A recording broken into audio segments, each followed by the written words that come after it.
الحمدللہ ابھی ہم سب نے خطبہ نکاح سنا اور دل پر ہاتھ رکھ کے کہتا ہوں آج کے نکاح میں مجھے جتنی خوشی ہوئی ہے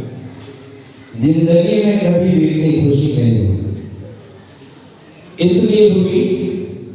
کہ نکاح عبادت ہے اور عبادت تب بنے گا جب یہ سنت کے مطابق اور سنت کے مطابق تب بنے گا جب وہ مسجد کے اندر ہے. کیونکہ شہنشاہ کونین تاجدار مدینہ جناب محمد رسول اللہ صلی اللہ علیہ وسلم نے خود نکاح مسجد میں ہی پڑھائی ہے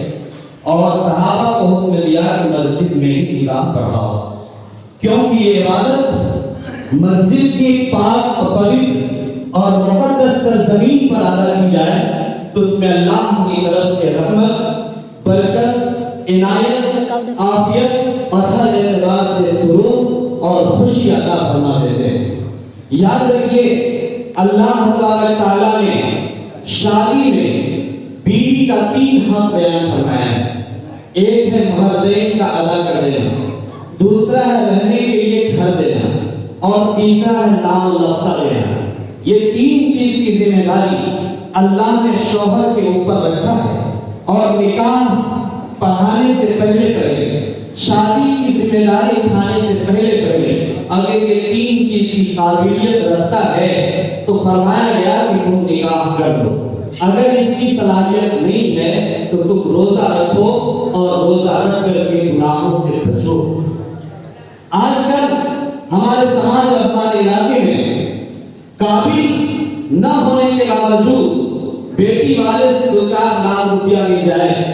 اس کے لیے چاہے لڑکا بالغ ہو چاہے نہ ہو، رہنے کے لیے گھر ہو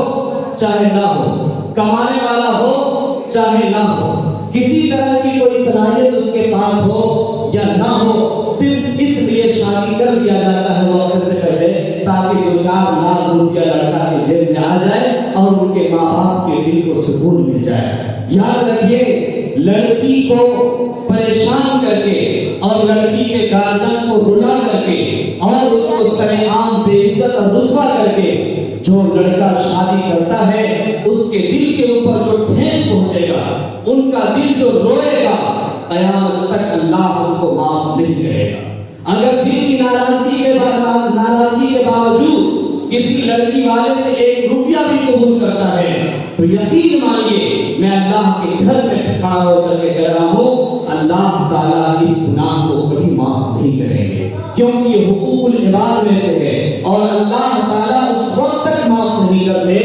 جب تک بندہ اس کو معاف نہیں کر دے گا. جس نے بھی اپنے بیٹے کی شادی میں نقد لین دین کا معاملہ کیا ہے تو یاد رکھیں اس پیسہ کو مرنے سے پہلے واپس کر دینا ہے، اس کے بعد قبرستان جانا ہے. کیونکہ اللہ کے نبی صلی اللہ علیہ وسلم اس وقت تک جنازہ کی نماز نہیں پڑھاتے تھے جب تک یہ اعلان نہیں کرتے تھے کہ اگر اس کے اوپر کسی کا قرض ہو تو بتا دو. اگر قرض ثابت ہو جاتا تھا کہ اس کے اوپر قرض ہے اور ادا نہیں کیا ہے تو یقین مانیے آپ جنازہ پڑھانے سے انکار کر جاتے تھے، کیونکہ قرض بہت بھاری گناہ ہے. اس لیے نکاح ہمارے لیے عبرت ہے، سبق ہے. یہ چاہتے تو بڑے ہوٹل میں جا کر سکتے تھے، اللہ نے کسی چیز کی کمی نہیں کی ہے. میں جامع مسجد بیرپور کی خزانچی صاحب کو اپنی طرف سے سلام پیش کرتا ہوں کہ آپ نے اتنی جرأت، اتنی ہمت اور اتنی حوصلہ اور بہادری کا کام کیا ہے کہ سارے سماج کے کان کو سننے کے باوجود، سارے باتوں کو سننے کے باوجود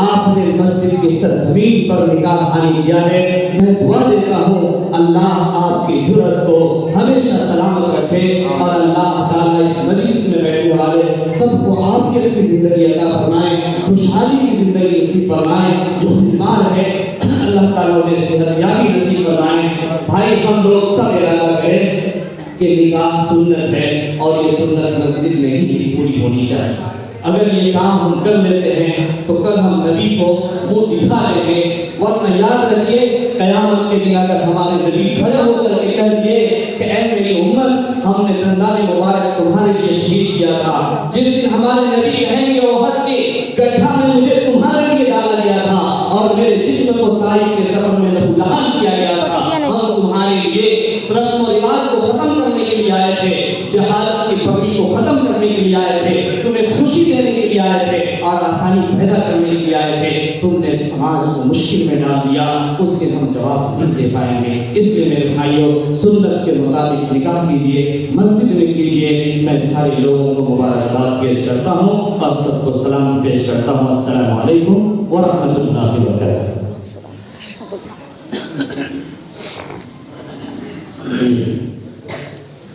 جناب محمد ابراہیم صاحب وارڈ نمبر 7 بیرپور کے رہنے والے,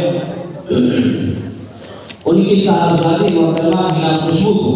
بائیوز زئی مہر